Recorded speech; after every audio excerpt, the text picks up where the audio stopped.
Aspirations को भी मजबूत करते हैं।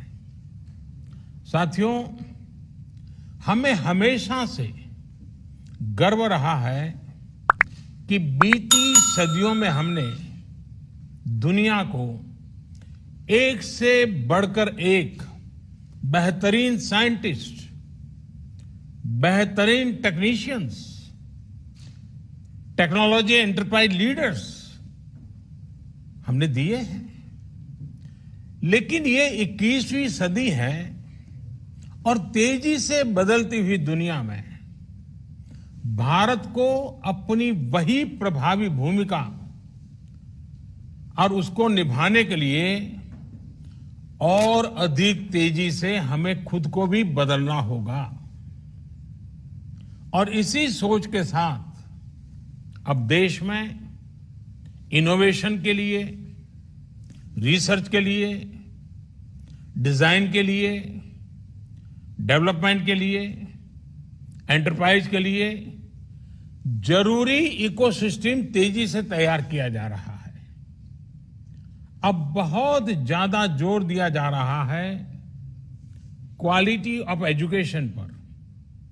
21वीं सदी की टेक्नोलॉजी को साथ लेकर 21वीं सदी की जरूरतों को पूरा करने वाली एजुकेशन सिस्टम भी उतनी ही जरूरी है। प्रधानमंत्री ई विद्या कार्यक्रम हो या फिर अटल इनोवेशन मिशन, देश में साइंटिफिक टेम्परामेंट बढ़ाने के लिए अनेक क्षेत्रों में स्कॉलरशिप का विस्तार हो या स्पोर्ट्स की दुनिया से जुड़े टैलेंट को मॉडर्न फैसिलिटीज और आर्थिक मदद, रिसर्च को बढ़ावा देने वाली योजनाएं हो या फिर भारत में world class 20 institutes of eminence के निर्माण का मिशन, ऑनलाइन एजुकेशन के लिए नए संसाधनों का निर्माण हो या फिर स्मार्ट इंडिया हैकाथॉन जैसे अभियान, प्रयास यही है कि भारत की एजुकेशन और आधुनिक बने, मॉडर्न बने, यहां के टैलेंट को भरपूर अवसर मिले। साथियों, इस कड़ी में कुछ दिन पहले देश की नई एजुकेशन पॉलिसी का ऐलान किया गया है। ये पॉलिसी 21वीं सदी के नौजवानों की सोच, उनकी जरूरतें, उनकी आशाओं, अपेक्षाओं और आकांक्षाओं को देखते हुए बनाने का व्यापक प्रयास हुआ है। 5 वर्ष तक देश भर में इसके हर बिंदु पर व्यापक डिबेट और डिस्कशन हुए हैं, हर स्तर पर हुए हैं और तब जाकर ये नई नीति बनी है।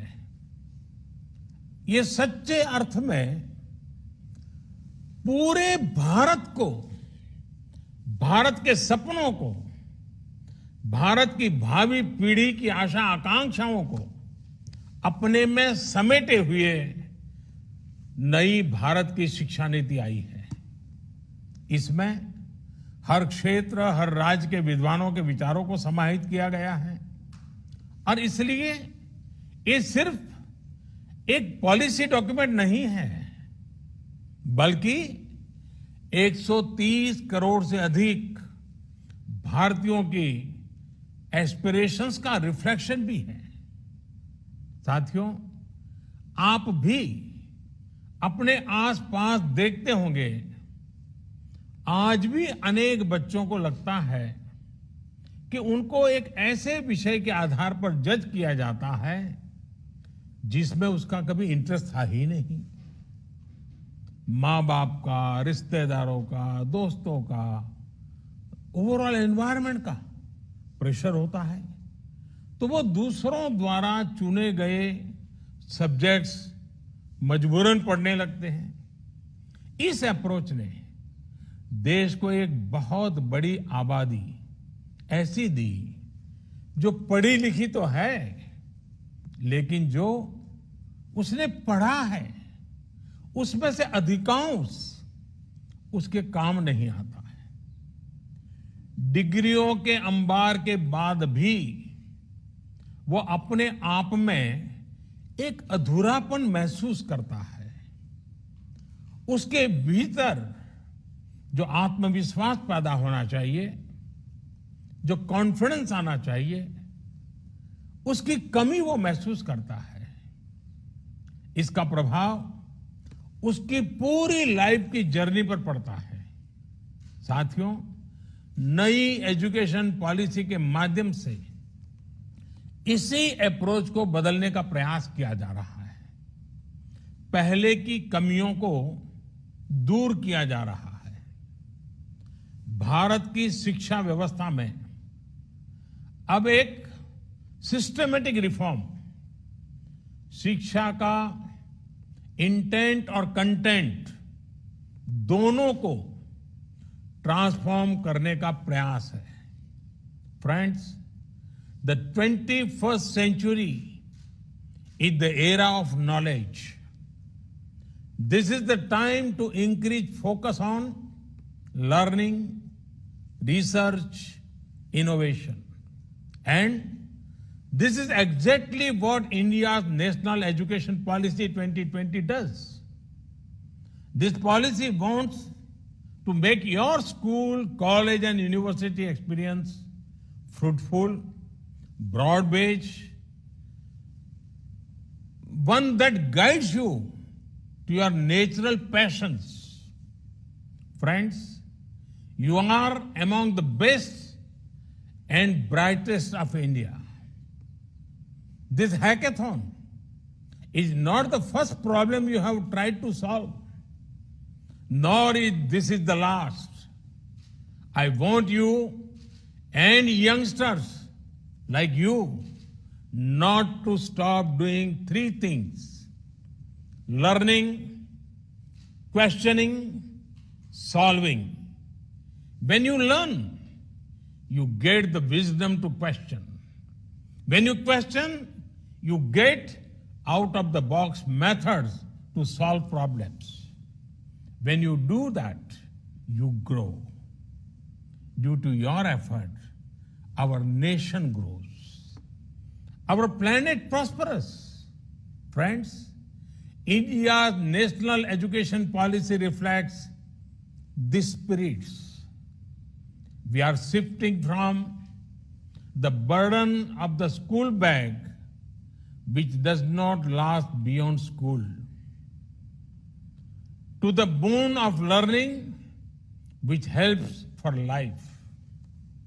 From simply memorizing to critical thinking. For years, the limitations of the system had an adverse effect on the lives of students. No longer.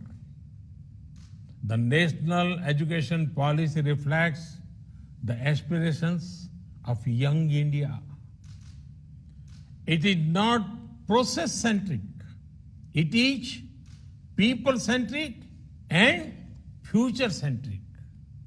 Friends, among the most exciting things of the policy is the emphasis on interdisciplinary study. This concept has been gaining popularity, and rightly so. One size does not fit all. One subject does not define who you are. There are no limits to discovering something new. Human history has many examples of stalwarts who have accelerated in diverse areas, be it Aryabhatta, Leonardo da Vinci, Helen Keller, Gurudev Tagore. Now, we have done away with some traditional boundaries between arts, science, commerce. If someone is interested, they can learn maths and music together, or coding and chemistry together.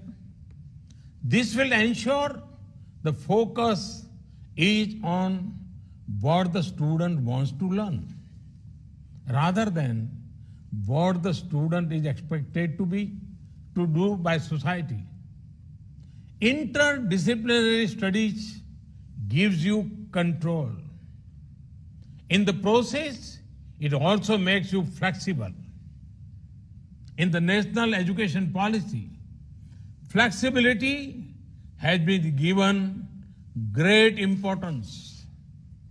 There are provisions for multiple entry and exits.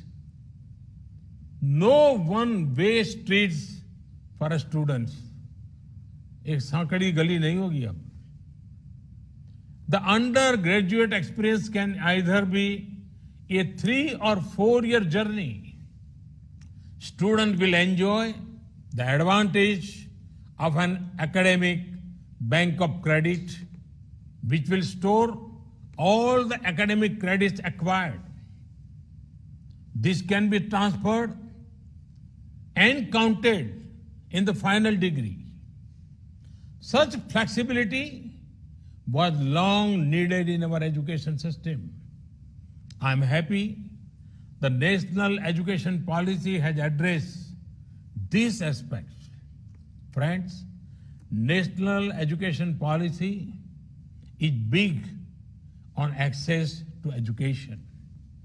Starting from primary education, in higher education, the aim is to increase gross enrollment ratio to 50% by 2035. Other efforts, be it gender inclusion, fund, special education zones, question for open and distance learning will also help. साथियों, हमारे संविधान के मुख्य शिल्पी, हमारे देश के महान शिक्षाविद डॉक्टर बाबा साहब आम्बेडकर कहते थे कि शिक्षा ऐसी होनी चाहिए जो सभी की पहुंच में हो, सभी के लिए सुलभ हो. ये शिक्षा नीति उनके इस विचार को भी समर्पित है. ये एजुकेशन पॉलिसी जॉब सीकर्स के बजाय जॉब क्रिएटर्स बनाने पर बल देती है. यानी एक प्रकार से ये हमारे माइंडसेट में, हमारी अप्रोच में ही रिफॉर्म लाने का प्रयास है. इस पॉलिसी के फोकस में एक ऐसे आत्मनिर्भर युवा का निर्माण करना है जो ये तय कर पाए कि उसको जॉब करनी है, सर्विस करनी है या फिर एंटरप्रेन्योर बनना है. साथियों, हमारे देश में भाषा, लैंग्वेज हमेशा से एक संवेदनशील विषय रहा है. इसी एक बड़ी वजह है कि हमारे यहां स्थानीय भाषाओं को अपने हाल पर ही छोड़ दिया गया. उसे पनपने और आगे बढ़ने का मौका बहुत कम मिला. अब एजुकेशन पॉलिसी में जो बदलाव लाए गए हैं, उससे भारत की भाषाएं आगे बढ़ेगी, उनका और विकास होगा. ये भारत के ज्ञान को तो बढ़ाएगी ही, भारत की एकता को भी बढ़ाएगी. हमारी भारतीय भाषाओं में कितनी ही समृद्ध रचनाएं हैं, सदियों का ज्ञान है, अनुभव है. इन सब का अब और विस्तार होगा. इससे विश्व का भी भारत की समृद्ध भाषाओं से परिचय होगा. और एक बहुत बड़ा लाभ ये होगा कि विद्यार्थियों को अपनी शुरुआती वर्षों में अपनी ही भाषा में सीखने का अवसर मिलेगा. इससे उनका टैलेंट और पुष्पवित पल्लवित होने के लिए मैं समझता हूं बहुत अवसर होगा. वो सहज होकर बिना दबाव के नई नई चीजें सीखने के लिए प्रेरित होगा. वो शिक्षा से जुड़ पाएगा. वैसे भी आज जीडीपी के आधार पर विश्व के टॉप 20 देशों की लिस्ट देखें तो ज्यादातर देश अपनी गृह भाषा मातृभाषा में ही शिक्षा देते हैं। ये देश अपने देश में युवाओं की सोच और समझ को अपनी भाषा में विकसित करते हैं और दुनिया के साथ संवाद के लिए दूसरी भाषाओं पर भी उतना ही बल देते हैं। यही नीति और रणनीति 21वीं सदी के भारत के लिए भी बहुत उपयोगी होने वाली है।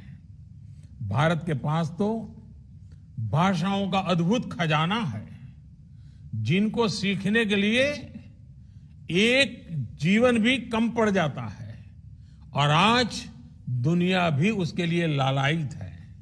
साथियों, नई शिक्षा नीति की एक और खास बात है, इसमें लोकल पर जितना फोकस है उतना ही उसको ग्लोबल के साथ इंटीग्रेट करने पर भी बल दिया गया है।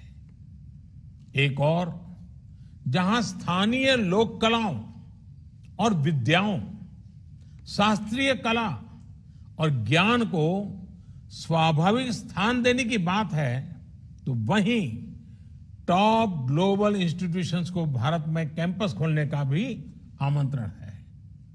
इससे हमारे युवाओं का भारत में ही वर्ल्ड क्लास एक्सपोजर और अपॉर्चुनिटी मिलेगी और ग्लोबल कंपटीशन के लिए ज्यादा तैयारी भी हो सकेगी। इससे भारत में विश्व स्तरीय संस्थान के निर्माण में, भारत को ग्लोबल एजुकेशन का हब बनाने में भी बहुत सहायता मिलेगी। साथियों, देश की युवा शक्ति पर मुझे हमेशा ही बहुत भरोसा रहा है।